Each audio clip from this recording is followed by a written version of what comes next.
గుంటూరులో ఎలాగోలా రెస్టారెంట్ నడపడానికి అయితే నేను రాలేదు. నువ్వు మెల్లగా ఎలాగోలా బతికేయటానికి రాలేదు. మరి కస్టమర్ కి ది బెస్ట్ ఫుడ్ అందించడానికి ఫుడ్ బిజినెస్ మీద ప్యాషన్ తో వస్తున్నా. మరి ఇంత ప్యాషన్ తో దిగినప్పుడు దిల్సే కస్టమర్ కి రెగ్యులర్ ఫుడ్ ఇస్తే ఎలా? సంథింగ్ స్పెషల్ ఉండాలి కదా.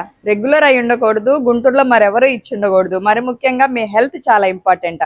అలాంటి కాన్సెప్ట్ కోసం నేను ఆలోచిస్తున్నప్పుడు నాకు ఒక బంగారం లాంటి ఐడియా వచ్చింది. తీస్తా, నాలో ఉన్న క్రియేటివిటీ మొత్తం బయటికి తీస్తా. ఆ సర్ప్రైజ్ ఏంటో రివీల్ చేసేస్తున్నాను. అదే కుండ బిర్యానీ. గుంటూరులో కుండ బిర్యానీ సర్ప్రైజ్ ఏంది? ఎంతమంది పెడుతున్నారు గుంటూరులో కుండలో బిర్యానీ అనుకుంటున్నారు కదా. నేను మొత్తుకునేది అదే కదా. గుంటూరులో అందరూ హండీలో పోవండి, కుండలో వడ్డించి ఇస్తుండ్రు. మీరేమో అది కుండ బిర్యానీ అనుకుని బొజ్జ నిండా దీన్ని కుండలో కాలేసి వస్తుండ్రు. మీకున్న బిజీ లైఫ్ లా మీరు మాత్రం ఏం చేస్తారు? కానీ మీ ఆరోగ్యం గురించి నేను మాత్రం జరభద్రం చేస్తున్నా. మీరు దవాఖానాకి పోకుండా మీకోసం బంగారం లాంటి ఆలోచన చేసిన. ఇక్కడ దిల్సేలో దొరసానికి ఆ స్టైల్ నచ్చలే. మీ కళ్ళ ముందే బువ్వండి, వేడివేడిగా మీ ఇస్తరాకులోనే వడ్డిస్తాం. అసలు ఇన్ని కథలు పడుతుంది, ఇది కుండలోనే వండిచ్చు, దాని గ్యారంటీ ఏంది అనుకుంటున్నారు కదా. చెప్తా. ముందైతే ఫాలో చేసేయండి, తర్వాత అయితే జరట లుక్ వేసేయండి.